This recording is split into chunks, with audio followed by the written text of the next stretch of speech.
Philly F.A.M.E.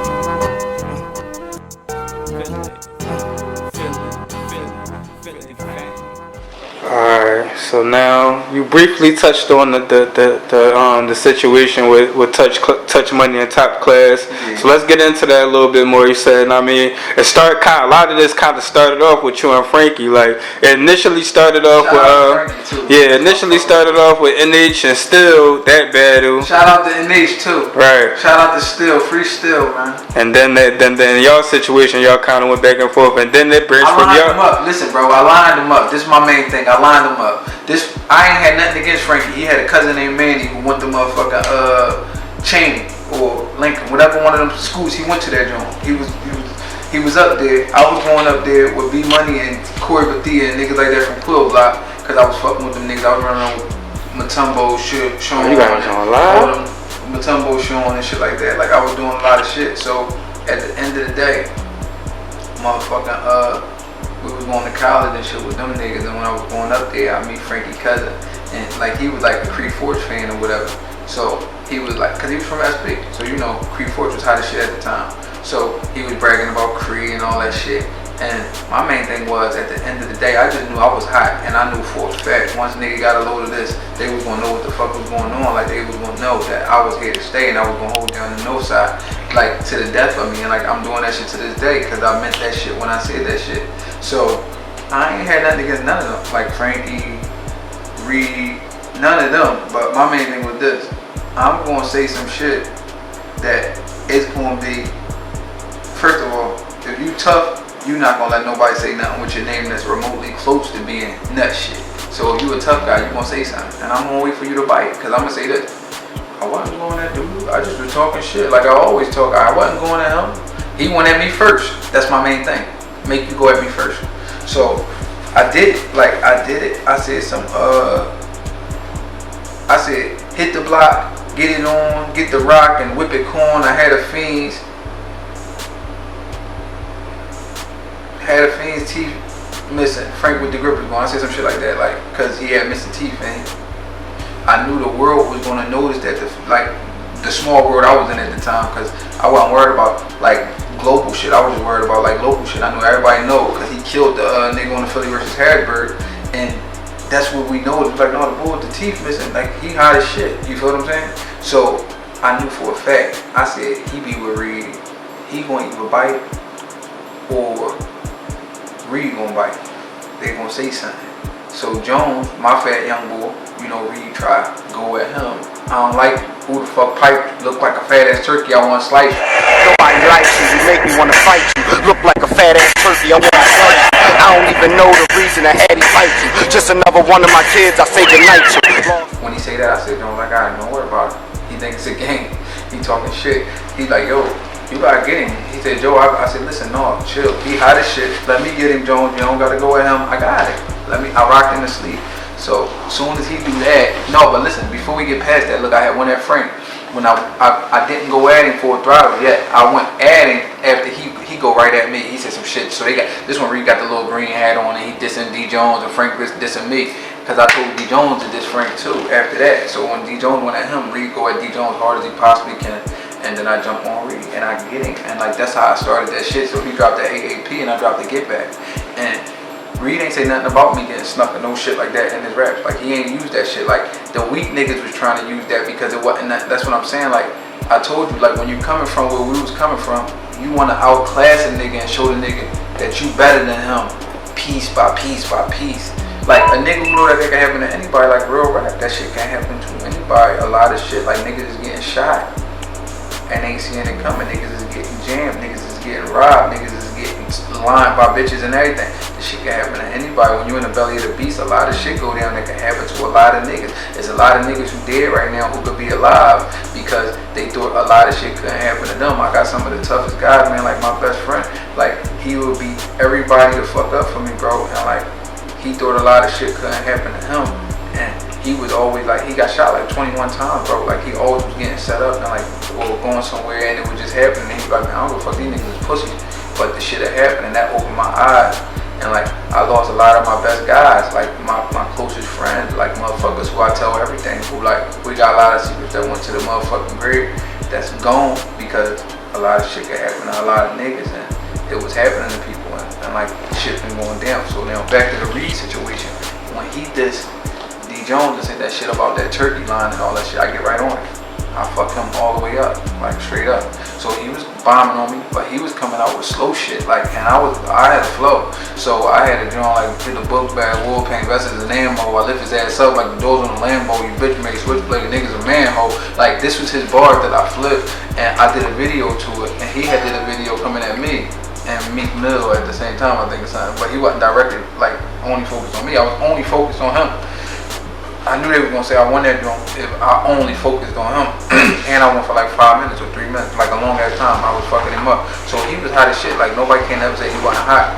But my strategy was, at the end of the day, they gonna either say I won or they gonna say it's a tie. They not gonna say he beat me. Like, and niggas might have did say that because it was like, you know, certain niggas were just top class out and certain niggas were just headshot down.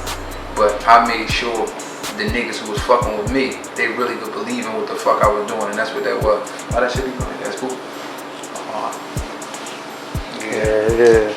So that was a lot of shit. So yeah, that was a classic battle, and you was, like I said, you was a major part of that situation. You know what I mean? So people definitely wanted to hear your side of it. So yeah, y'all eventually squashed it. Yeah. Know what I mean? And then y'all did the whole, and then when Reed did D Jones, I called his phone because I had his number. I said, you know I'm on your ass. No homo. I'm on your ass. I said, at the end of the day, you diss my young boy. He was talking to somebody, but he like, I told you that was a setup. Like, I told you he would, like, I could feel it. He said, bro, I knew you was trying to get in this shit. You were trying to find a way in. Because Meek was already going at him. And I was trying to get in it. And it was like, it wasn't really no way I could get in without just bullying Bro Street and saying, yo, Meek, I'm on his ass too. But I told Meek already, I said, I got him. Watch this. And he was like, alright. But I ain't want them to feel like we was just running down on niggas, like, and just going crazy, like, and just treating everybody, because we was loaded. We had a nice group, like, and the niggas who they had who was nice, you didn't know all of them yet. We already was ranking, you feel me? So the niggas other niggas who was nice, like, it was other guys who they had, it was like 30 and 20 of them too, but like they wasn't known. Like, all of our guys was known. Like, we done had Magic, we had the hot ass Oni and rap.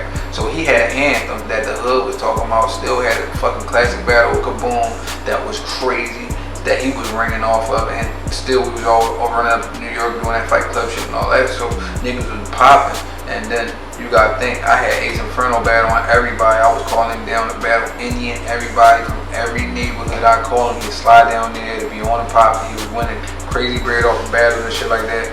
And then it just, we had too many guys at the same, that was hot as shit at the time.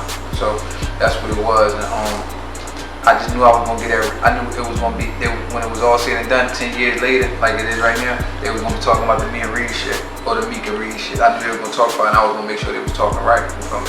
Alright. And then, like I said, y'all squashed it. Know what I mean? Eventually, I know y'all tried a couple different times. Know what I mean? Because that was a big situation. A lot of people was involved. So, you know what I mean? It was a whole lot of egos and all that stuff involved as well. So it took a little while to get squashed, but it eventually did. And then y'all did the Three Kings situation. Know what I mean? Where y'all actually teamed up and put. Yeah. Oh yeah. Go ahead. So give them a rundown of that. Like. We could have made an album out of Three Kings shit. Reed was feeling himself though. I was feeling myself too though, but he was feeling himself. You gotta remember, Reed had just got a check from the Italian niggas. And niggas were talking about it was for $3 million, $300,000. It don't matter what the fuck it was for. Broski was motherfucking doing him, like, so, you know me, I'm getting money on Dollaz and running around in the street, so I don't give a fuck if he wanna come to the studio or not. I don't give a fuck if Gillie wanna come to the studio. I don't give a fuck if I wanna come to the studio. Like, I was making money off of other shit, so I didn't really care about that shit. Like, of course I was selling units. Like, when I dropped motherfucking the Get Back, I sold 34,000 the first week. And when I dropped motherfucking the Big Dog Yard, I sold 17,000 in 3 days. So, like, that's my main thing. Like, so I was putting that shit back in that bowl. Everything I was doing was going in that bowl though. Like, I don't know what other niggas were doing, but I was putting that shit in that bowl. I was turning it to grease. You feel me? So at the end of the day, I ain't give a fuck. Reed was supposed to come down, and Kevin called me, and he'd say, Gil said that Reed acting Hollywood. Then he was calling me Hollywood Haddy, cause I probably didn't want to come. Like, I was on my own time. I told you, bro, I was going through a lot of other shit. But like, I did want to do the Jones, but we did like 6 or 7 songs. And we were supposed to do an album and all that shit, and Cab was gonna fuck with it, the 3 Kings, because we was all running the city. I told you I jumped in it. And another thing is, I felt like it was more Kings. Like I felt like it was 2 more Kings for that chessboard that wasn't on that motherfucking, that wasn't getting that look. So I really was like on some, I ain't gonna force it, like, cause me and Mika just did a Kings of Philly motherfucking party. We had did a party called the Kings of Philly or something. I still got the flyer and shit too, but we had did that shit, and I was really riding with my guy, but at the same time I was fucking with Reed because it was a good business move, but it was a lot of political bullshit behind it that like really held that back. You feel me? So then, I mean, moving past that, I mean, at some point in time, you had ended up going your own way from Heashots and doing your own thing, you know what I mean? So speak on that departure from that situation, the transition from them into your own situation, basically. This how it was. It was just mainly because I was really trying to come to the table. Like, you feel what I'm saying? Like, I know for a fact we having a party, we doing all this shit. And I know the people, like, they love us. Like, so they loving, it's like, you got Meek Mill and Joey Jihad in the same motherfucking arena any given Sunday. My main thing was this. I'm trying to get some of this money. Like, let's get this money. We can do this shit on the family tip. I put the money up. I got 5,000 to put up. Let's get this haul. Let's do this and that. It was like it was so many hands in the pot. You know, I don't know what was going on. So it was like I couldn't handle run around and say I could have a headshot party, but headshot could say they could have a party, and that means including all of us because we are part of headshots. So you see what I'm saying? So my main thing was I did want to do some shit, and then like I was sending me money and shit. And he was saying he wasn't getting no money. I was sending him little light shit and all that. When we was talking, he was saying, cause this the first time I ever took it to the back, and he was saying like they wasn't sending that paper up there, but I'm like, they just had a free meal party. So I don't know how that shit went or whatever, but I'm like, fuck it. I'm about to start having my own drink, cause if I get booked out this bit and nobody ain't sending me nothing, I ain't gonna be like just in the fucking way. So I did a joint. Me and CS did a joint. We made close to like. It probably was like motherfucking no exaggeration, bro. We probably had 1,300 people in that bitch, bro. We started charging the bean when it got 12 o'clock. So we probably, that shit was doing the pussy, bro, on some real shit. Like, I know for a fact, I gave everybody their money back who was with me, and I still left, but like, made way more than that, no exaggeration, bro. I'm talking about, I gave everybody a nice size check, bro. They was cool. Like, I ain't gonna, niggas was eating, like, and I know CS probably left for like 17 grand or some shit, bro. He was cool. He already had money anyway, so he ain't give a fuck. He gave me a bankroll that same, like, right before that, he sent me to Miami and all that shit, and made sure I was cool, took me shopping and all that shit. This was when my block got hit. So, you know, I mean, it's all 10 years, 12 years ago shit or something, like, I don't know, but like, real shit, like, we was, so, but that opened my eyes too, like, damn, if we just damn near made 40,000 off a fucking party, bro. Like, still, we started off charging people $10 for it, and then went up charging the bean, and they came in, they were paying that bean to get in here to be next to the guy. You know what I mean? P on the stage, you know, shit, we acting crazy, little call cars in there, like, I had everybody in that bitch, Vito, Turk, everybody was in there. That's when Puff tried to get Vito arm and shit, cause he ain't know them niggas, and they was too close to me, getting niggas away from me the whole time. My guys, all my guys in there with me, everybody in there, like, this shit was crazy. I had a super team, you know what I mean? So my main thing was this, I seen how much money we could make off this shit. So when I take me to motherfucking the Batcave, we do a song. This one here came home and he said, songs like bang bang, get it, gang bloodhound, sucker nigga, we be on some shit and we ain't fucking with them other niggas, yeah. Heard me with I hit like that outside of nigga. Like that was like a Jones, like basically saying like, alright, fuck it. Like when we was doing that, we were just saying we were fucking with each other, we gonna do whatever we gotta do to get to the tiz out. And I already put him on all my shit. He was putting me like in position, like anytime he had a move for us, he'd be calling me for moves and all that shit too. And like we felt like we was getting cheated, but it was the love still was there though. So you know, like it didn't matter. Like if I wanted us to do something, I was gonna do that shit. Cause the love was still there. But I was on some shit like they not moving fast enough for me. I got some money. I'm trying to put this shit up. Like, I'm trying to do some shit, and they wasn't moving fast enough. And it wasn't like it ain't like they like, cause they made a lot of niggas. They ain't make me though, and they ain't make me neither. So like, it was like they made niggas though. Like Bob made a lot of niggas, bro. Like I don't give a fuck what nobody say. He made a lot of niggas. So I can see he deserved to be compensated too. But at the end of the day, certain motherfuckers deserve to be compensated or to pick money up. I just wanted to pick my money up and do shit. When I dropped my CD, I was dropping them shits off on them. Like I was paying for my shit and all that shit, dropping that shit off. Here you go, big. Go ahead, do your thing, bro. I need you to host this and all that. Like it was always like, that was my fucking guy. Like he could do what he want, but like at the same time I could do what I want. So once I started noticing we could do our own shit, I started having crazy ass parties. When I'm throwing these parties and shit for the getters, I'm paying for the shit for everybody. Nobody don't gotta worry about nothing. I got, y'all wanna get hoodies made and all that shit, go ahead, hun. This the person we get them from, y'all can go sell them. We selling hoodies. I sold motherfucking 10 hoodies a day for fucking 10 months straight. I remember this shit. My big mom used to be sending that shit to Wichita Falls, Texas, Kansas, Missouri. Like she sending shit to people. And I had a PayPal. My shit was doing the pussy, bro. Real rap. You got to figure, if you selling, y'all can do mad, $35 a hoodie, and you selling 10 of them a day for 10 months. Come on, man. That's like, I sold like 2,962. It was still on my PayPal. I can show y'all that shit. So you sold damn near 3,000 hoodies at $35 a hoodie, bro. Come on. Ain't nothing. What's that?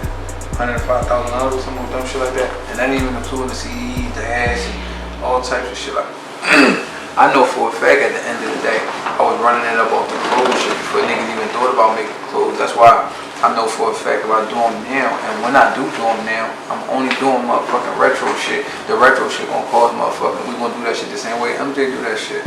The retro shit gonna run you up, but it's gonna be authentic, and it's gonna be what it's gonna be.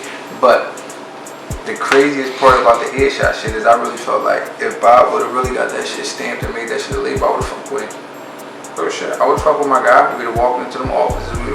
We never was doing none of that, and we had it. We could have did whatever the fuck we wanted at that time. Straight up, like it was. We had too much clout.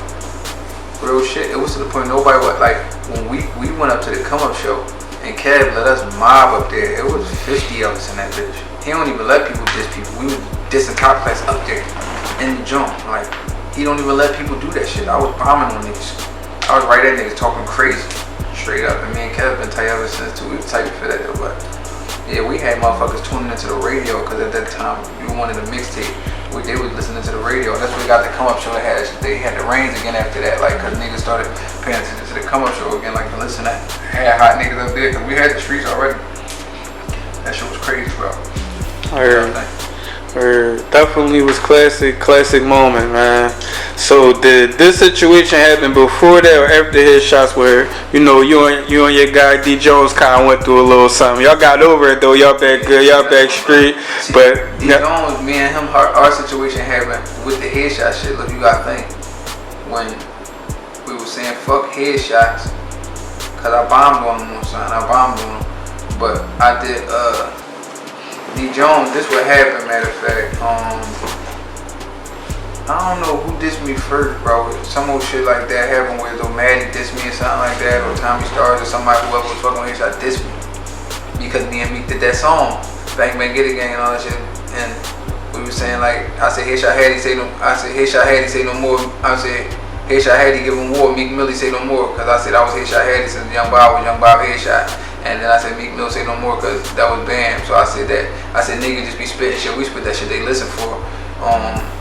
We were just bombing on them on that drum. So when we did that, you know, they send the little troops to try to bomb on us. Come on, man. Like you already know, niggas should have left me alone. So D Jones didn't bomb on me, but he was my brother. So I was hurt from him more than everybody else because he was in the video when they was dissing me. So I called him like, yo, what the fuck type time you on, bro? Like, you tripping, like you in the fucking video with them niggas, bro. Like, what's your whole thing? He said, no, bro, it wasn't even like that on some real shit. He said, I said, I'm not trying to fucking hear that shit, nigga. Like, you was in that video with them weird ass niggas. They got these weird ass hats on and shit like that. I remember exactly what I was saying. I said, these niggas got these goofy ass leather hats on and all that shit. Like, these niggas is dressed crazy weird and you next to them niggas, bro. Like, that shit look like a circus. Like, you get too many clowns in the same room, they turn to the circus. That's what I said. So Jones like, bro, on some real shit, I ain't say nothing about trying to get this. You watch when you see this shit. I said, I seen that shit. I seen enough, bro. I'm bombing them. So my main thing was with Jones, I was fucked up because I started off with Jones with every piece of knowledge about rap, we built that shit together. Like, he helped me get better too. Like, you feel me? Like, cause a lot of battles I wouldn't have won if Jones wouldn't have been telling me what to say, because I'd be forgetting him. I got so much shit. I could say whatever I want, but he was telling me what to say at the right time. We was a perfect team. He ain't even want rap. He just wanted me to win. Like, real shit. That's the same thing how Haddy was. He didn't want rap. He really wanted me to win. Then I just be turning them to rappers like they be wanting to rap after a while, because I be breaking down the pros and the cons. But Jones, I tell him, like, bro, how would that look if somebody say they're gonna slide through your block and do a drive-by on you? And when they slide through your block, you get away, but when you peek out the door, all you see is me at the steering wheel while they chopping out the van door when they chopping at you, and you see me driving and I'm smiling.